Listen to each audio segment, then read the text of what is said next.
তিনিবাৰকৈ অসমৰ মুখ্যমন্ত্ৰী আসন দখল কৰা প্ৰাক্তন মুখ্যমন্ত্ৰী তৰুণ গগৈ ডাঙৰীয়া এই যোৰহাট বাৰ কাউন্সিলৰ পৰা আৰম্ভ কৰিছিল ওকালতি।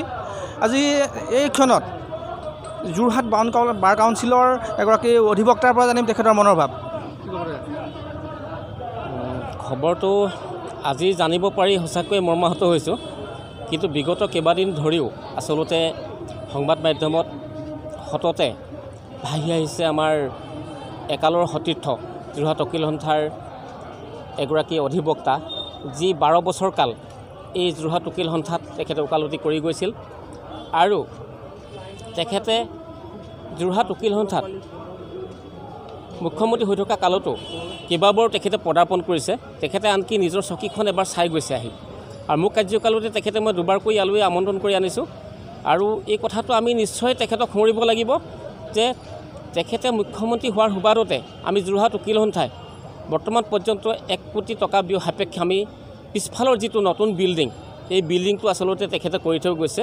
দেখিছে আপোনালোকে যে যোৰহাটৰ আমাৰ পুৰণা যিটো বিল্ডিং, যিটো ঘৰ আছাম টাইপৰ অতি জৰাজীৰ্ণ অৱস্থাত আছে।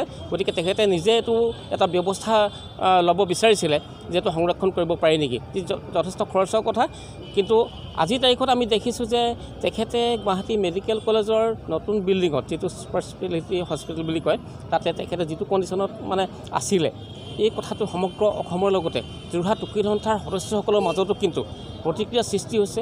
সকলোৱে একে সময়তে দুখ প্ৰকাশ কৰিছে আৰু তেখেতৰ এই মৃত্যুৰ আগলৈকে সকলোৱে তেখেতৰ আশু আৰোগ্য প্ৰাৰ্থনা কৰিছে।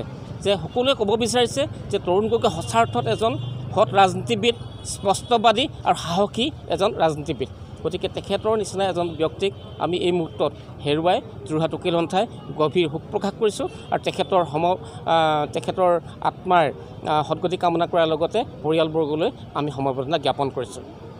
হয়, যোৰহাটৰ প্ৰতিটো প্ৰান্তত প্ৰতিজন ব্যক্তিয়ে এই মুহূৰ্তত তেখেতলৈ শোকাসন্তপ্ত পৰিয়ালবৰ্গলৈ সমবেদনা জ্ঞাপন কৰিছে আৰু লগতে তেখেতৰ আত্মাৰ সদ্গতি কামনা কৰিছে। এই যোৰহাট যি বাৰ কাউন্সিলৰ পৰা তেখেতৰ ওকালতি আৰম্ভ কৰিছিল আৰু তেখেতৰ সতীৰ্থই আজি শোকেৰে দুখেৰে প্ৰকাশ কৰিছে তেখেতৰ যি গত সময়ৰ যি কৰ্মৰাজি সোঁৱৰণ কৰিছে আৰু তেখেতৰ আত্মাৰ সদ্গতিৰ অৰ্থে প্ৰাৰ্থনা কৰিছে।